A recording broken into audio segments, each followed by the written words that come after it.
Ana dormía a mi lado cuando mi móvil vibró. Me despertó el corazón rojo que apareció en la pantalla junto al mensaje de Bizum sobre una transferencia de 150 euros a nombre de Rubén, con un emoticono sonriente al final. A esas horas de la noche, Bizum con un corazón no es un error tipográfico. No existe el concepto de transferencia romántica de dinero para pagar el gimnasio. Lo primero que se me ocurrió fue que tal vez se trataba de algo casual, una broma, un pago entre amigos, alguna historia inocente que me permitiría volver a dormir sin pensar demasiado. Pero llevaba varias semanas notando cosas extrañas en Annie. De repente, empezó a ir al gimnasio 3 veces por semana, luego 4, luego 5. De repente, apareció un entrenador personal del que nunca había oído hablar en 10 años de matrimonio y que ahora mencionaba en cada frase. Que Rubén dice que hay que correr menos y hacer más fuerza, que Rubén me ha dado un nuevo programa, que Rubén cree que puedo correr una media maratón. Y el móvil siempre estaba boca abajo, siempre en modo silencioso, siempre con contraseñas que antes no usaba. Deslicé con cuidado la mano y aparté el móvil, dejándolo en la mesita de noche. Sabía que lo más probable era que se activara el Face ID y se desbloqueara ante mi rostro, porque a veces ella me dejaba usarlo para ver algo. Al final, no lo toqué. Me levanté y fui al baño. Cuando volví, Ana seguía tumbada en la misma postura, abrazando la almohada. Medio dormida, susurró mi nombre y, por un momento, tuve ganas de guardar el teléfono en el cajón, fingir que no había visto nada y continuar con nuestra tranquila y aburrida vida en Vallecas. No lo hice.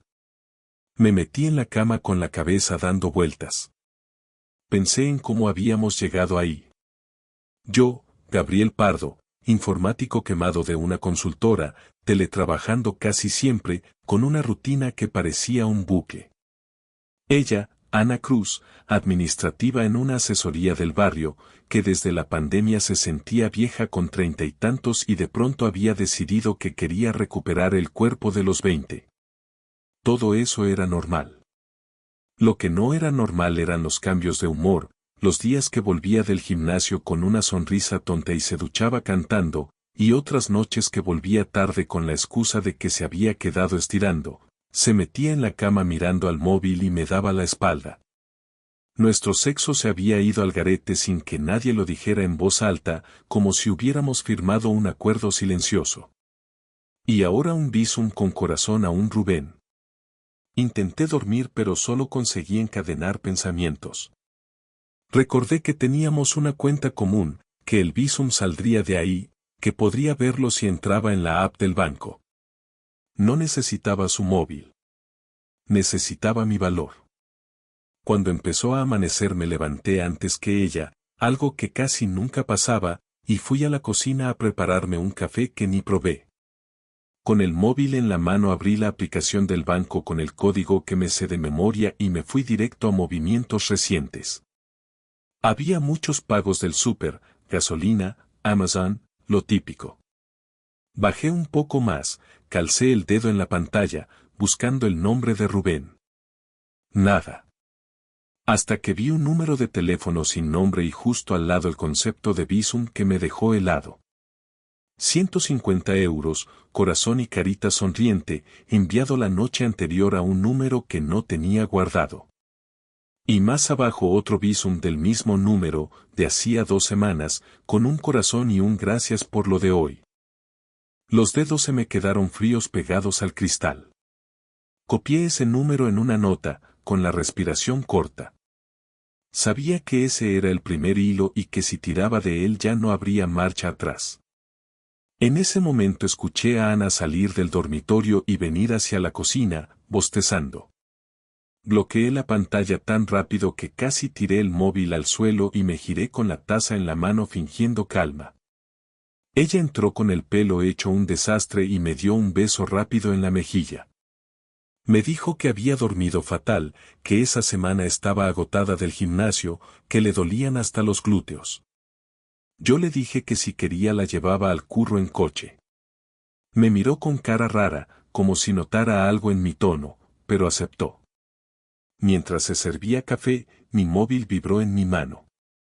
Era la notificación de un nuevo movimiento en la cuenta común.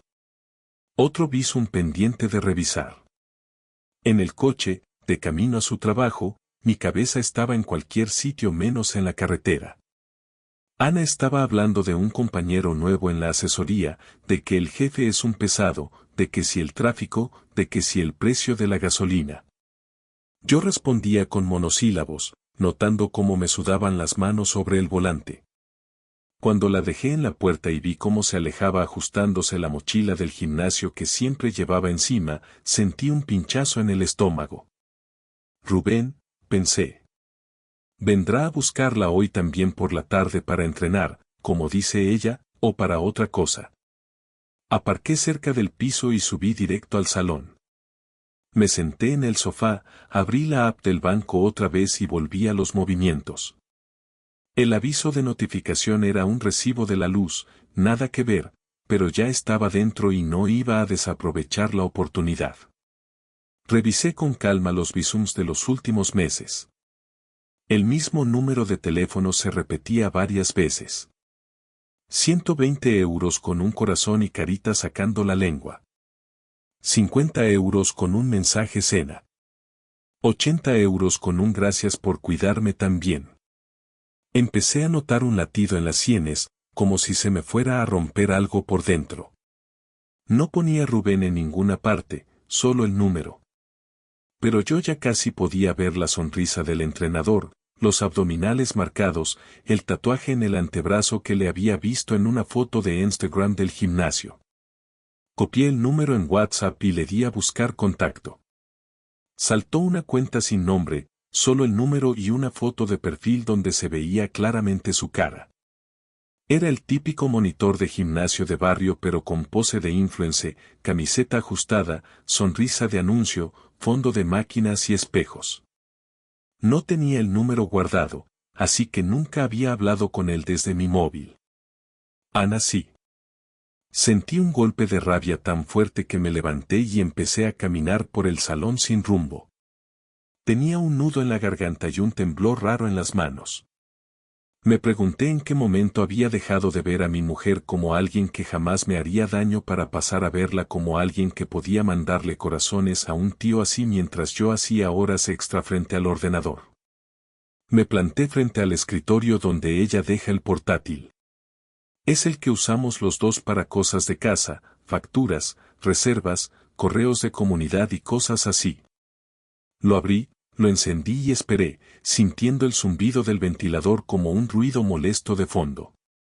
Ana siempre deja abierta la sesión de su correo personal. No es que yo la espíe, es que cuando hay que buscar facturas de la comunidad o la reserva de unas vacaciones, tiro de ahí. Ahora lo estaba usando para otra cosa y lo sabía. Por dentro me repetía que si miraba y no encontraba nada tendría que pedirle perdón mentalmente el resto de mi vida.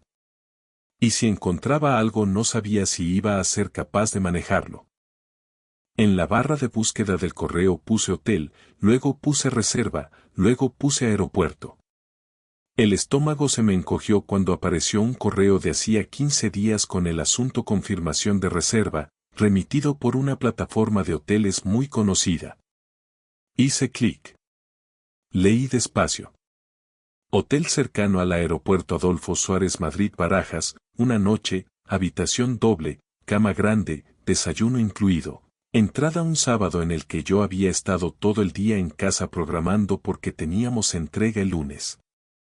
Titular de la reserva Ana Cruz. Nombre del acompañante Rubén Alonso. Precio total 150 euros, pagados con nuestra tarjeta. Noté un calor seco subirme desde el pecho hasta la cara. Tuve que apartar las manos del teclado y apoyar los codos en la mesa porque me flaqueaban. La pantalla se me movía delante de los ojos. Leí otra vez los nombres, el hotel, la fecha, el precio, como si fueran de otra persona. Recordé ese sábado en el que Ana me dijo que tenían curso intensivo en el gimnasio, que iban a pasar todo el día con una nutricionista, que luego se irían a tomar algo con el grupo. Recordé que llegó a casa cerca de la medianoche con el pelo mojado de una ducha reciente, con olor a champú de hotel que no era el nuestro y con un cansancio satisfecho que yo atribuía a las sentadillas. Ahora el puzzle encajaba con una precisión que daba asco. Sentí náuseas de verdad, físicas. Fui corriendo al baño, levanté la tapa y me quedé allí un rato respirando fuerte, sin llegar a vomitar pero con la sensación de que el cuerpo quería expulsar algo. Me miré en el espejo y vi los ojos enrojecidos, los dientes apretados y una especie de expresión entre incredulidad y odio que nunca me había visto. Me lavé la cara con agua fría y volví al salón como un autómata. Imprimí el correo con la reserva del hotel, lo doblé y lo guardé en una carpeta junto con un folio donde había apuntado el número de Rubén y las cantidades de los visums. Parecía un expediente de trabajo, y en parte lo era, solo que el proyecto era mi matrimonio hecho pedazos. Cuando pensé que ya no podía empeorar, revisé la fecha actual y me di cuenta de otra cosa. Había otro correo de hace 2 días, misma plataforma, mismo hotel, misma zona, otra fecha. Siguiente sábado. Otra habitación doble. Mis manos se cerraron en puños sin que me diera cuenta. No era un recuerdo del pasado. No era un desliz único. Era algo que estaba activo y programado, como una tarea en calendario. Ellos pensaban repetirlo. Y yo tenía unos días para decidir qué hacer con ese dato. Me quedé sentado en el sofá con la hoja en la mano, escuchando el silencio del piso como si pudiera darme una solución. Al final cogí el móvil, abrí la app del trabajo y pedí el día libre para ese sábado. En el motivo puse asuntos personales. En mi cabeza sonó otra frase. Asuntos sucios. Ese sábado no iba a estar en casa teletrabajando. Ese sábado iba a estar muy cerca del aeropuerto. Los días hasta el sábado se hicieron largos y espesos, como cuando estás contando las horas para una operación. En el curro yo fingía normalidad, soltaba chistes sobre el Real Madrid y revisaba código, pero en el fondo no estaba allí. Cada vez que veía el icono de Visum en el móvil me retumbaba todo lo que había descubierto. En casa, con Ana, la tensión era casi física. Me fijaba en cada gesto suyo. Cuando sonaba una notificación y ella corría a coger el móvil, cuando se miraba en el espejo antes de ir al gimnasio, cuando sonreía sin darse cuenta mirando la pantalla. Estuve a punto de reventar varias veces. Una noche, en la cena, me preguntó si me pasaba algo. Yo respiré hondo y le dije que estaba agobiado por un proyecto. Mentí mejor de lo que pensaba. Me miró unos segundos de más, como valorando si se tragaba esa versión, y cambió de tema. Llegó el sábado. Le dije que tenía que ir a la oficina a hacer una entrega urgente y que seguramente me quedaría todo el día. Ella sonrió y me respondió que entonces aprovechaba para ir al curso del gimnasio, que iban a hacer una actividad cerca del aeropuerto, que igual volvía tarde. Me costó no reírme en su cara, pero lo conseguí. Fingí interés y le pregunté qué tipo de curso era. Ella dijo que entrenamiento funcional y nutrición, que se habían organizado muy bien, que el gimnasio estaba creciendo mucho gracias a Rubén. Me dio un beso rápido y salió con la mochila al hombro. Yo esperé 20 minutos por si acaso y luego salí también, con la carpeta en la mochila y el estómago revuelto. Conduje hasta la zona del aeropuerto sin poner música.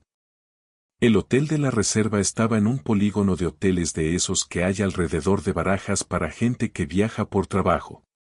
Bloques de 4 plantas, fachadas de cristal, cafeterías de desayunos buffet, lanzaderas al aeropuerto. Aparqué en una calle lateral desde donde se veía la entrada principal. Miré la hora. Ellos tenían prevista la entrada en torno al mediodía, según la reserva. Eran casi las 12. Me sentía ridículo y al mismo tiempo increíblemente alerta. Cada coche que entraba hacía que se me tensara el cuello. Cada pareja que cruzaba la puerta me parecía sospechosa. Me pregunté qué haría si los veía llegar, si saldría del coche como un loco a gritar, si me acercaría en silencio con el móvil grabando, si me quedaría paralizado. No tuve que esperar mucho. A las 12 y poco vi el coche de Ana doblar la esquina. Reconocería ese coche a kilómetros.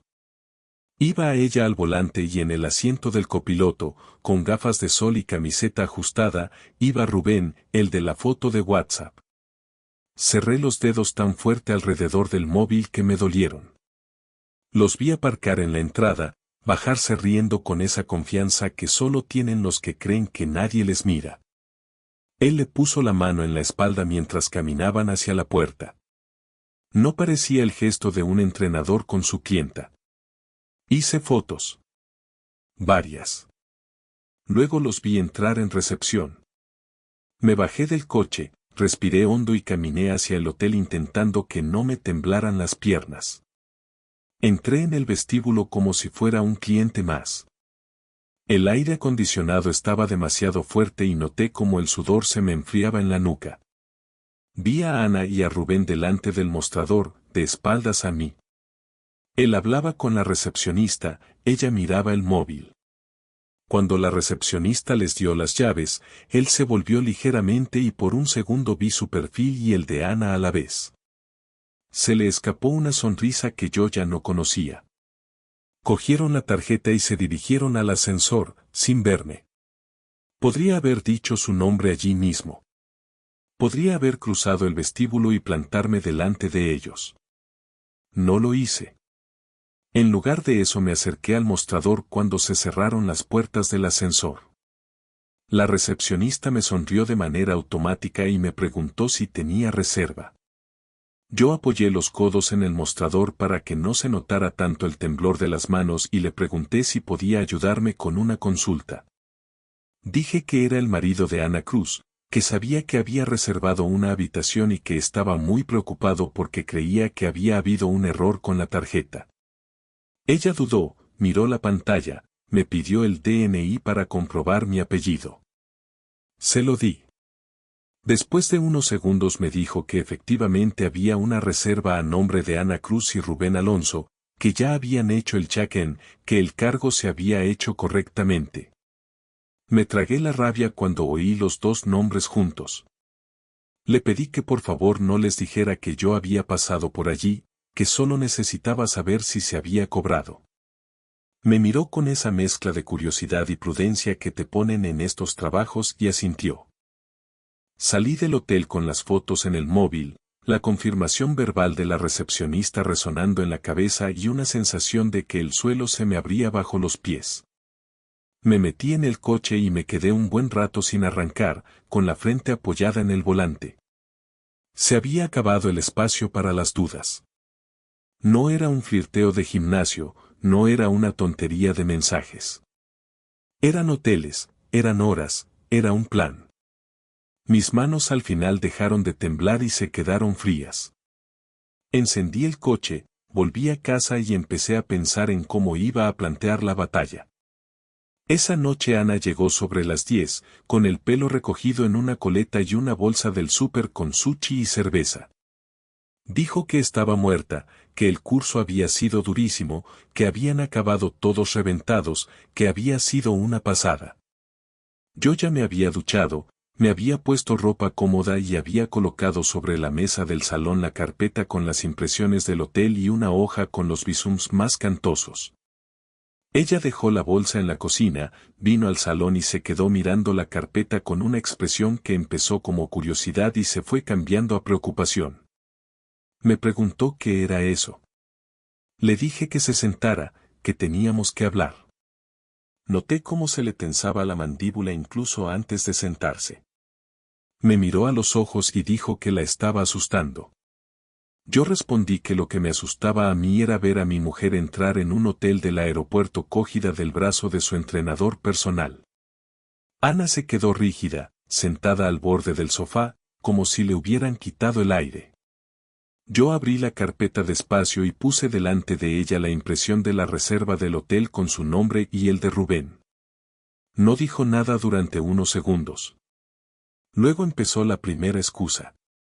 Dijo que era un curso del gimnasio, que habían reservado habitaciones para poder usar las instalaciones del hotel, que no entendía por qué salía solo el nombre de Rubén con el suyo, que igual era un error. Yo le señalé el campo donde ponía número de huéspedes 2, tipo de cama, una cama doble grande, sin más habitaciones reservadas. Luego saqué el papel con los visums y le enseñé los corazones, los conceptos, las fechas que coincidían con sus supuestos cursos intensivos. Ana respiró hondo y cambió de estrategia. Dijo que llevaba semanas sintiéndose sola, que yo estaba siempre cansado, siempre con el portátil, que el gimnasio era lo único que le hacía sentirse viva y que con Rubén se sentía escuchada. Que había empezado como algo inocente, que los visums eran por fuera de las tarifas del gimnasio, que el hotel había sido una locura, un momento de perder la cabeza. Que no había más. Mientras lo decía, no podía mirarme a la cara. Yo la escuchaba con una mezcla de ganas de gritar y de una calma fría rara que no sabía de dónde me venía. Cuando terminó, le pregunté cuántas veces había perdido la cabeza exactamente. Tardó en contestar. Dijo que 3. Le pregunté si estaba segura. Dijo que sí, que 3 veces. Entonces le enseñé las capturas de la app del banco con 7 visums al mismo número en 2 meses. Ahí se le cayó la máscara. Bajó la vista, se llevó las manos a la cara y empezó a llorar de verdad, no el llanto bonito, sino el feo, con mocos y respiraciones cortas. Dijo que no sabía en qué momento se había metido en ese agujero, que al principio solo eran cafés después de entrenar, que él la miraba como yo ya no la miraba, que un día acabaron besándose en su coche, que después de eso todo fue más fácil que decir que no. Lo iba soltando a trozos, como un informe de un accidente. Yo sentí un dolor raro en el pecho, no solo por lo que contaba, sino por la naturalidad con la que reconocía que había encontrado fuera lo que no se atrevió ni a pedirme a mí. Cuando dejó de llorar un momento, le pregunté si había pensado en separarse antes de empezar a acostarse con él. Dijo que no quería perder lo que teníamos, la seguridad, el piso, nuestra vida en común. Que por eso no me había dicho nada. Que lo otro era algo aparte, que no tenía nada que ver con nosotros. Esa frase me encendió por dentro. Le pregunté si de verdad creía que acostarse con un tío en un hotel pagado con la cuenta común no tenía nada que ver con nosotros. Si creía que podía compartimentar la cama, la culpa y el dinero como quien cambia de sala en un gimnasio. Hubo un momento en el que intentó girar la situación. Dijo que ella también se sentía traicionada, que llevaba años pidiéndome más atención, más vida en pareja, menos trabajo, más ganas de salir, y que yo siempre encontraba alguna excusa. Que si el proyecto, que si el cansancio, que si luego. Dijo que con Rubén se había sentido deseada de nuevo, que se sentía atractiva, y que no había sabido parar. Yo la dejé hablar y luego le dije que una cosa son las carencias y otra cosa son las decisiones. Que todos tenemos momentos de sentirnos solos, pero no todos acabamos en un hotel cerca de Barajas enviando visums con corazones. Cuando vio que ya no colaba nada, empezó a suplicar. Dijo que cortarían, que dejaría el gimnasio, que cambiaría de número, que haría lo que hiciera falta. Yo la escuché en silencio y por primera vez esa noche noté algo nuevo, algo que no era solo rabia. Era una especie de desprecio cansado. La imagen de ella rogándome perdón mientras hace unas horas se metía en una cama con otro usando mi dinero me producía más asco que pena. Le dije que no íbamos a decidir nada en caliente, que necesitaba pensar, que esa noche se quedaría ella en el dormitorio y yo en el sofá. Antes de irme al pasillo me giré y le solté la parte de la venganza que ya tenía clara. Le dije que al día siguiente pensaba ir al gimnasio a hablar con el dueño sobre la conducta de su entrenador estrella. La cara de Ana cambió al instante. Se levantó de golpe, vino hacia mí y me agarró del brazo con los ojos desorbitados. Dijo que no lo hiciera, que le arruinaría la vida a Rubén, que él también tenía una hipoteca y una madre enferma, que en realidad la culpa era de los dos. Que por favor no lo hiciera. Eso me confirmó algo que ya intuía. No era solo sexo. Él se había convertido en una especie de refugio para ella, un proyecto, una ilusión de esos que uno se monta cuando se siente atrapado. Le solté el brazo con calma y le dije que no me hablara de arruinar vidas cuando ella acababa de dinamitar la nuestra sin pestañear. Le prometí que no iba a ponerle una mano encima a nadie ni a hacer nada ilegal, pero que la verdad tenía derecho a circular. Que igual que ella había ido contando a medio gimnasio que su marido era un triste pegado al ordenador, yo iba a contarle al dueño quién se estaba acostando con quién dentro de su negocio. Ana se quedó clavada en el pasillo, llorando otra vez, mientras yo cogía una manta y me iba al sofá. Esa noche casi no dormí, pero por primera vez desde que vi el Bizum sentí que al menos estaba recuperando algo de control. Mientras miraba el techo del salón pensé en cómo organizar el día siguiente. A qué hora ir al gimnasio, qué decir, qué enseñar. Y también pensé en otra cosa que todavía no le había dicho a Ana. Que además del dueño del gimnasio, había más gente que merecía saber con quién se estaba jugando mi matrimonio. A la mañana siguiente me presenté en el gimnasio a primera hora, justo cuando abrían. El dueño, un tipo de barrio que me caía bastante bien hasta ese día, me recibió en su pequeña oficina al fondo. Le expliqué que era el marido de Ana, que llevaba meses entrenando allí con su entrenador personal Rubén, y que lo que iba a enseñarle no me hacía gracia pero le podía traer problemas serios si lo dejaba pasar. Le puse sobre la mesa las copias de los visums, la reserva del hotel y las fotos de la entrada del día anterior. No exageré nada. Me limité a describir hechos. El dueño pasó de la incredulidad al cabreo en cuestión de segundos. Al final me dijo que hablaría con Rubén ese mismo día, que en ese gimnasio no se toleraban esas cosas y menos con clientes casados. No le pedí que lo echara, no le dije lo que tenía que hacer. Solo me levanté y me fui.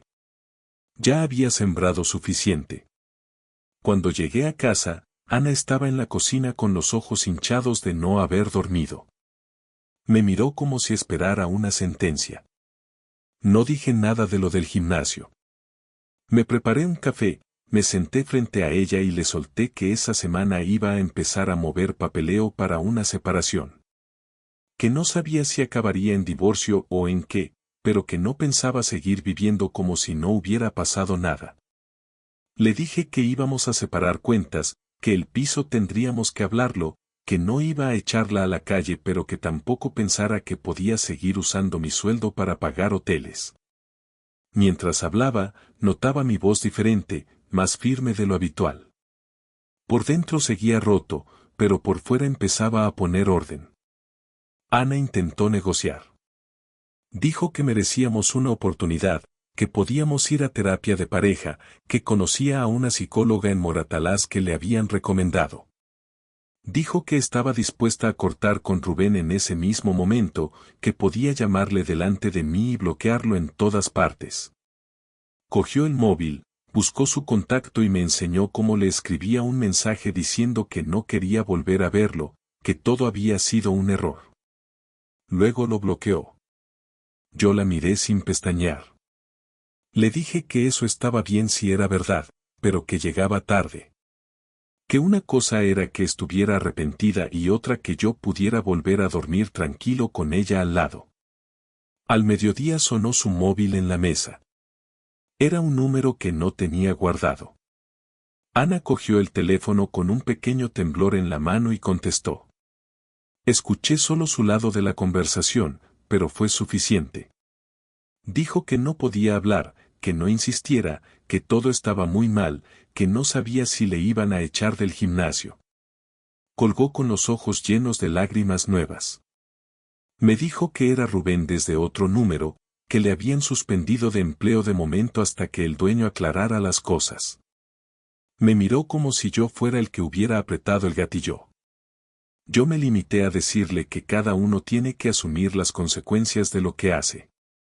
Por la tarde fui a casa de mis padres con la misma carpeta en la mochila.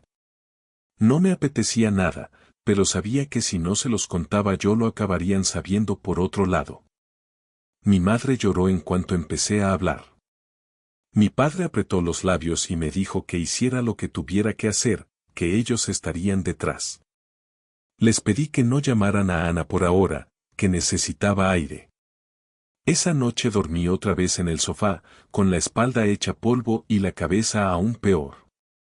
A mitad de la noche me desperté con el ruido de alguien en el pasillo. Era Ana. Se acercó al sofá, se sentó en el suelo junto a mí y se quedó en silencio un rato. Luego me dijo que me quería, que no se imaginaba su vida sin mí, que lo que había pasado con Rubén no significaba que no me quisiera. Yo me incorporé un poco y la miré a la luz tenue del salón. Le dije que todo eso sonaba bonito, pero que al final había elegido compartir cuerpo, tiempo y dinero con otro, no conmigo. Que el amor que no se traduce en decisiones concretas es solo una palabra. Le confesé algo que hasta ese momento no había dicho en voz alta. Que lo que más me dolía no era imaginármela con él encima, sino todo lo que había tenido que pensar antes de llegar ahí. Los mensajes, las quedadas, los planes, la reserva del hotel, los visums. Cada uno de esos pasos era una pequeña traición previa. No se tropieza uno y cae dentro de un hotel cerca del aeropuerto por accidente. Ana se echó a llorar otra vez. Me cogió la mano y me la llevó a su pecho, como hacía antes cuando teníamos algún problema mucho más pequeño. Me pidió que por favor no tirara todo por la borda, que entendiéramos esto como una llamada de atención, un punto de inflexión.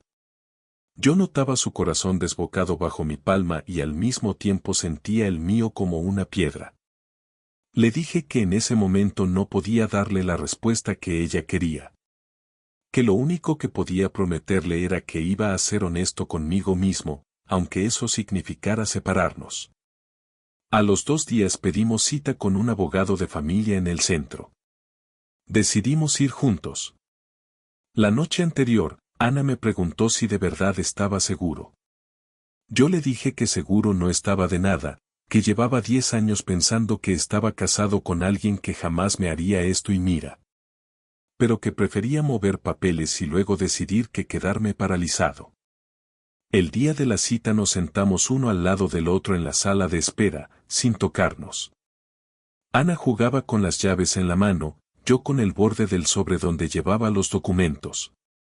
La puerta del despacho se abrió, el abogado nos llamó por nuestros nombres y en ese segundo, justo antes de levantarnos, sentí que estaba cruzando una línea de la que ya no habría vuelta fácil.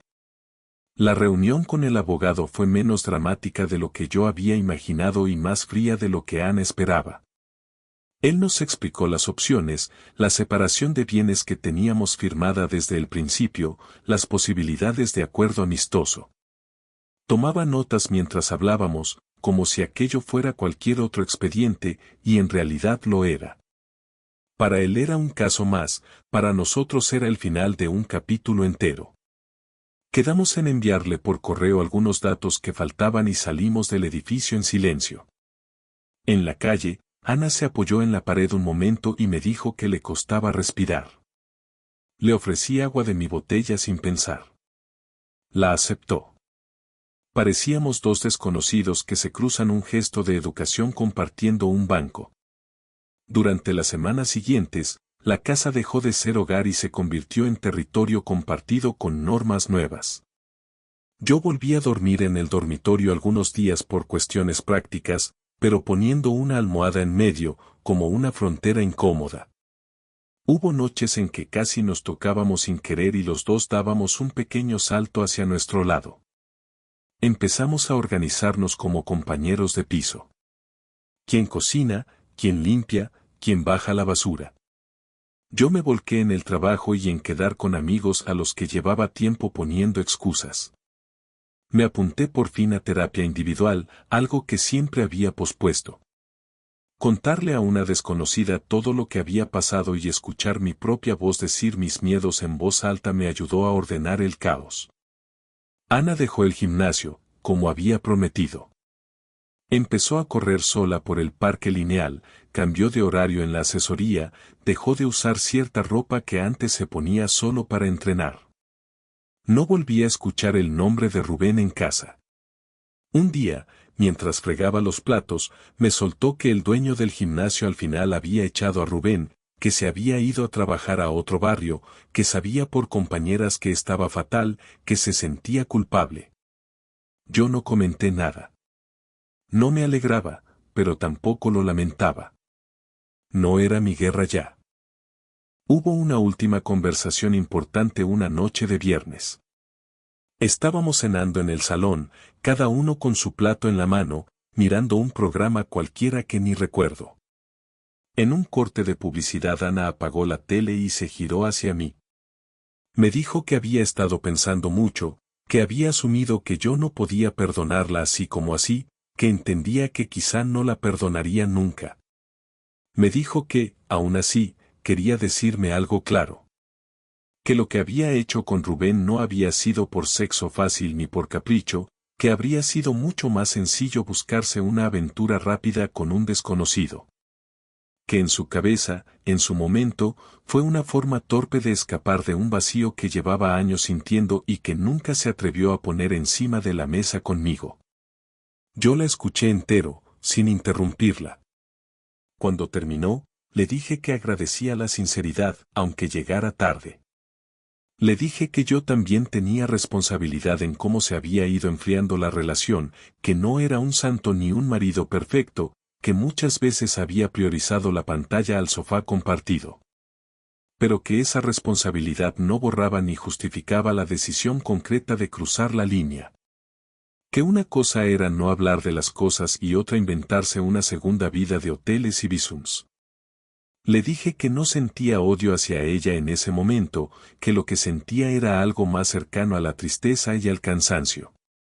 Que por eso mismo creía que lo más sano para los dos era dejar de intentar remendar algo que se había roto de esa manera.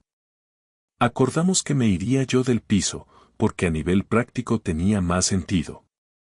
Ella trabajaba cerca, tenía su red allí, y yo podía teletrabajar desde cualquier sitio. Encontré un estudio pequeño en Carabanchel en menos de un mes. El día que hice la mudanza definitiva, Ana me ayudó a meter cajas en el coche. No hubo gritos ni escenas, solo miradas largas y silencios incómodos. En la puerta, con la mano en la maneta, me dijo que si alguna vez cambiaba de opinión y quería intentarlo de nuevo, estaría ahí. Yo le respondí que no podía prometer nada, que no sabía cómo estaría dentro de un año ni dentro de 10, pero que en ese momento mi decisión era irme y aprender a estar bien solo antes de plantearme estar bien con nadie. Ahora escribo esto desde ese estudio, con una mesa plegable como escritorio y cajas que todavía no he desempaquetado del todo. A través de la ventana se ve un trozo de la M40 y los tejados de otras fincas iguales a esta. Mis días se han llenado de rutinas nuevas. Hacer la compra solo, cocinar para uno, bajar a tomar una caña al bar de la esquina donde el camarero ya me llama por mi nombre. He vuelto a ver a amigos a los que perdí por la comodidad de la pareja. Me he apuntado a nadar en la piscina municipal, lejos de cualquier gimnasio con entrenadores personales. No voy a decir que estoy bien del todo.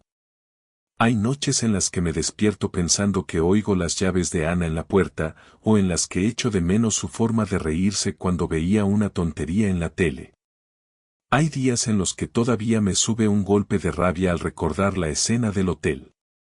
Pero también hay otros en los que me sorprendo en calma, haciendo la cena con música de fondo, sin mirar el móvil cada 2 minutos, sin preguntarme con quién estará mi pareja ahora mismo. He entendido una cosa que suena simple pero cuesta caro. Que no puedes controlar lo que el otro hace cuando se siente vacío, pero sí puedes controlar hasta dónde estás dispuesto a tragarte tus propias alarmas con tal de no mirar de frente la realidad.